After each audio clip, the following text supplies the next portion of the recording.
Bonjour à tous. Dans cette vidéo, nous allons nous intéresser aux valeurs des vecteurs vitesse et accélération. Cette vidéo est la troisième d'une série de vidéos sur la fiche numéro 1 cinématique, fiche que tu peux télécharger en cliquant sur le lien donné dans la description. Alors nous savons que le vecteur vitesse s'exprime à partir de ses composantes de la manière suivante, Vxi plus Vyj. Et voici la construction du vecteur vitesse au point M à l'instant t à partir de ces deux composantes. On remarque ici qu'on a un triangle rectangle et finalement la valeur du vecteur vitesse, ça va correspondre à l'hypoténuse de ce triangle rectangle. Donc on va pouvoir utiliser le théorème de Pythagore qui nous dit que valeur de cette vitesse au carré est égale à la valeur de la composante au carré, ici horizontalement, plus la valeur de la composante verticale au carré. V carré égale Vx carré plus Vy carré. Donc, la valeur de la vitesse de l'objet mobile va tout simplement s'écrire V égale racine carrée de Vx carré plus Vy carré. Alors là, on est dans le cas d'une trajectoire plane, ce qui sera normalement le cas lors de vos épreuves. Si on a une situation avec un objet qui se déplace dans un espace tridimensionnel, on aurait une formule plus générale qui s'écrirait vitesse, valeur de la vitesse égale racine carrée de la somme des carrés des composantes. Donc Vx carré plus Vy carré plus Vz carré.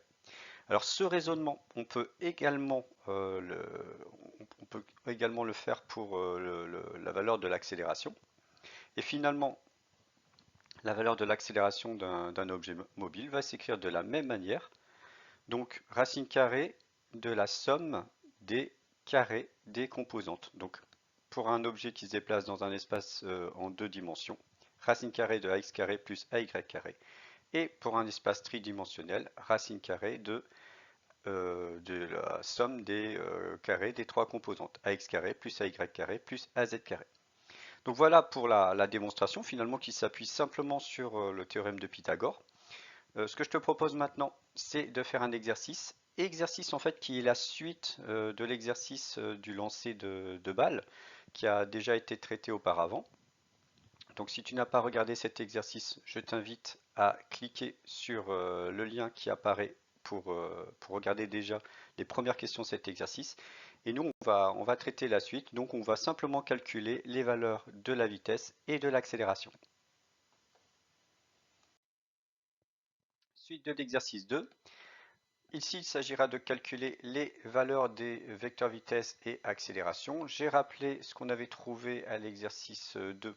Donc pour le vecteur vitesse, deux composantes 3,54 et moins 32 en mètres par seconde. Et pour le vecteur accélération, 0 et moins 9,8 en mètres par seconde carré. On va calculer la valeur du vecteur vitesse de la balle. Pour cela, on va utiliser la formule qu'on vient de voir. Valeur de la vitesse égale racine carrée de Vx carré plus Vy carré.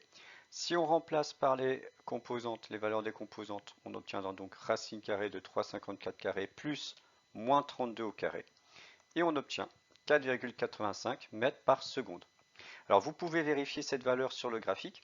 Normalement, si vous mesurez la longueur du vecteur vitesse que vous avez tracé, vous devez trouver une valeur proche de 5 cm, 4,9 cm a priori. Ensuite, pour l'accélération, même raisonnement, on va utiliser la formule qu'on vient de voir, racine carrée de ax carré plus ay carré. On remplace par les valeurs, donc racine carrée, ax carré étant égal à 0, de moins 9,8 au carré. On obtient 9,8 mètres par seconde carré, ce qui est normal. On avait dit que lorsqu'un objet est en chute libre, c'est-à-dire lorsqu'il n'est soumis qu'à son poids, eh bien, la valeur de son accélération correspond à la valeur du champ de pesanteur. Alors notez ici que si la composante de l'accélération est négative, la valeur de l'accélération, elle, est forcément positive. Et ça, avec la formule, ici, racine carrée de la somme des composantes au carré, vous ne pouvez avoir que des valeurs qui sont positives. Les valeurs des vitesses ou des accélérations sont toujours positives.